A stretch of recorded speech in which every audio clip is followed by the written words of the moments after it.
بات شارع مكة في محافظة الخفجي مكانا متعارفا عليه للعمالة السائبة التي اتخذت موقعا لها للمكوث فيه طوال فترة النهار بحثا عن عمل في مشهد يومي متكرر شاركنا فيه القراء لمعرفة الآراء.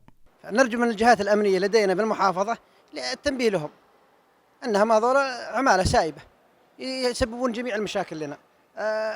تكدسهم بالشارع، السيارات وقفت بالشارع لو أنك تجي عند أي محل ركضوا عليك 20-30 واحد، فتحوا لك عليك الأبواب، دخلوا يبون بس يركبون بالسيارات.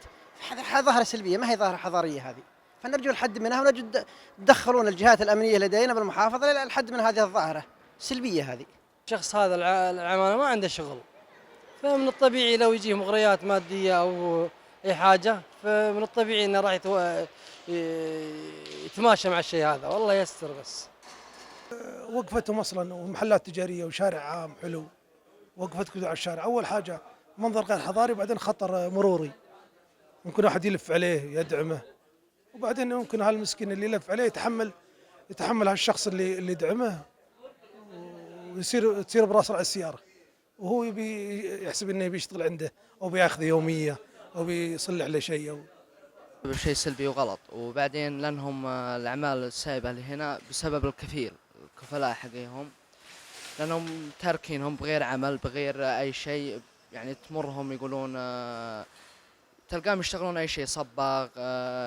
انتشار العمالة السائبة بشكل كثيف من المخالفين لنظام الإقامة والعمل أصبح يدق ناقوس الخطر في المحافظة في ظل الأوضاع الاقتصادية الحالية وقلة فرص العمل والدخل اليومي، ما ينبئ بحدوث تجاوزات خطيرة في سبيل الحصول على المال بطرق غير شرعية.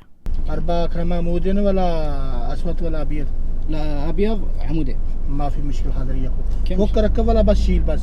لا بس شيل ما في مشكلة. كم يشيل؟ أعطي 300 كم؟ 300 واجد. 4 نفر 300 ما في زيادة ولا فوق.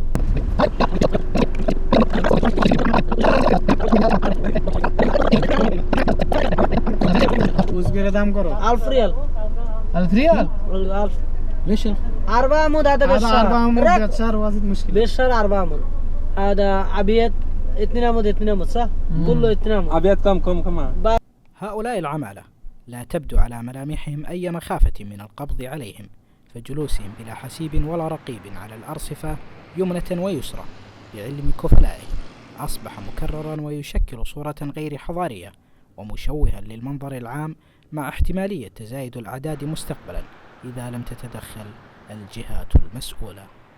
أحمد غالي، أبعاد الخفجي.